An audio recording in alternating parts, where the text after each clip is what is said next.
Interesting. Listen to this. Mr. Trump is an anomaly.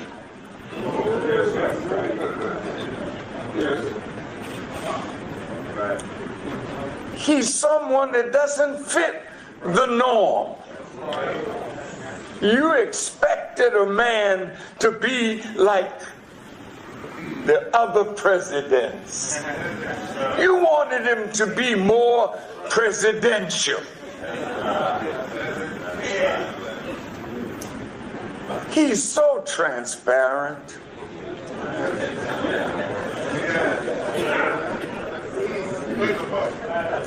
You wanted him to put on a suit and act dignified,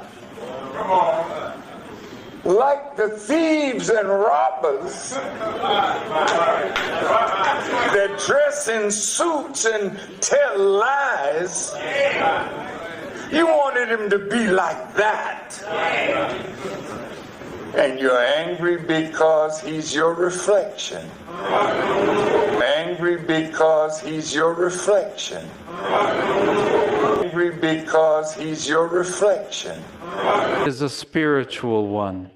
I ask you to listen closely, not just with your ears, but with a still heart. Because if you drift away or half listen, you might miss the deeper call behind the words. This isn't about the future of a single man. It's about the condition of a nation, the faith of millions, and the turning point for the soul of a people. In what was shown to me, I saw Trump standing at a point of decision, a crossroads. One path carried a dim but steady light that pointed toward righteousness. The other path was dark, filled with pride, and leading to ruin. He stood there, shaking, not because of fear, but because what he carried was too heavy for one man alone, and yet it was allowed. Not because he was a king or a savior, but because God chose to use him as a reflection, a lens through which the heart of a nation would be revealed. Around him, I saw voices, so many voices. Some were blessing him, some cursing him. Some cried out for him to fall, while others nearly worshipped him as if he were chosen to save. And in that moment, the voice of the Lord broke through, saying, "This man is not your Savior. He is your mirror. Through him it would by may become clear what is hidden in the hearts of the people." Can you hear this?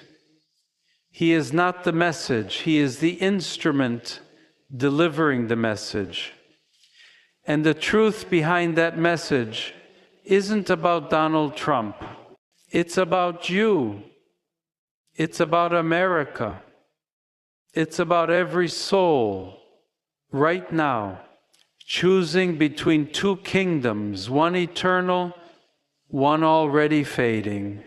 In the vision, I saw America like a tree, once strong and healthy, planted near water, fruitful, sheltering many. But now that tree looked different. Its branches cracked, its leaves dry, its roots poisoned by rebellion and pride. The people cried out for revival, but their cries were drowned by the noise of idols, of greed, lust, and power. And in the middle of this dying tree, Trump appeared not like rain to heal the land, but like a storm. Not the kind that waters, but the kind that shakes the roots and reveals what's been hiding in the soil. You see, his rise was allowed so that the hidden things could be brought to light. The apathy, the corruption, the division, they could no longer stay buried. Storms don't heal, but they do wake us up. And that is why you must pay attention, not because Trump is divine, but because his presence is like a prophetic signal, a sign that the days of spiritual sleep are over. And here is where it becomes dangerous. Many of you are watching everything unfold like a spectacle. You're drawn to the drama, addicted to the controversies, excited by the headlines, but blind to what is really happening beneath it all. If you treat this message as just another video or post, something to consume and forget, you will miss its true purpose. This is not entertainment, it is a warning. If you dismiss it as just politics, you're shutting out the voice of God speaking through the noise. I beg you, don't look away. Don't scroll past, because the words that follow were not given to stir your curiosity. They were given to prepare your heart for what is coming. I speak today not to be applauded, not to be agreed with, but because a fire was placed inside me that I could not ignore. I was commanded to speak. And America now stands at a defining threshold. The decision she makes won't just determine her future, it will shape the destiny of generations not yet born. So I urge you, stay alert, stay present, stay prayerful, because what I will reveal next carries even greater weight. The urgency will rise.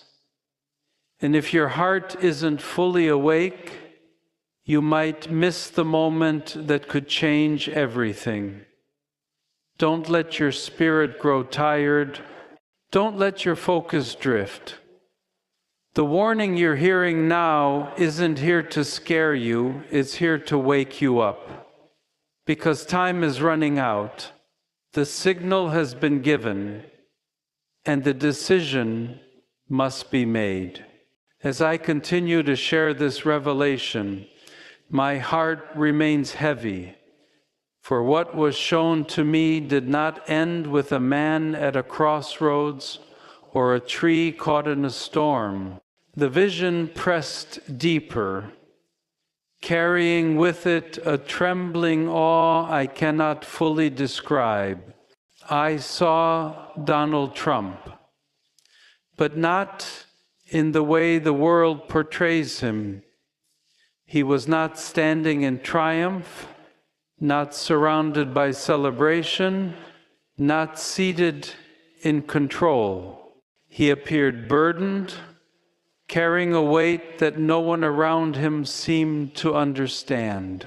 The noise of the crowd was overwhelming: cheers, anger, demands for justice, and cries for vengeance. But above all those voices, one sound broke through like a whisper in a hurricane.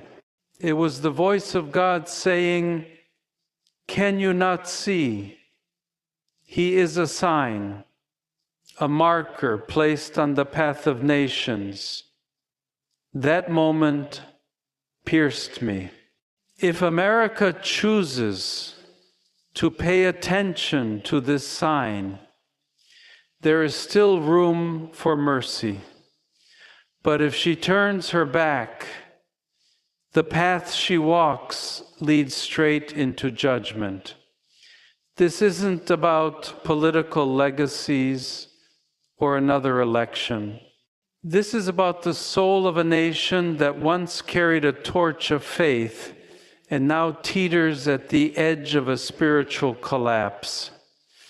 The vision shifted, and I saw America as a glowing city at night, filled with light and life. Towering buildings reached toward the heavens, and the streets buzzed with activity. But suddenly, the lights began to dim, the towers cracked, the ground trembled beneath them. And there, at the center of it all, stood Trump, holding a torch. But the flame in his hand flickered, unsteady, like it could go out at any moment. Then the Lord spoke again. This torch is not his. It belongs to the people. If they guard it, the flame will endure. If they reject it, the light will die. In that moment, I understood something vital. Trump's role is not to rescue the nation. His purpose is to reveal it. He's not here to bring salvation, but to expose what lies beneath the surface, what has taken root in the hearts of the people.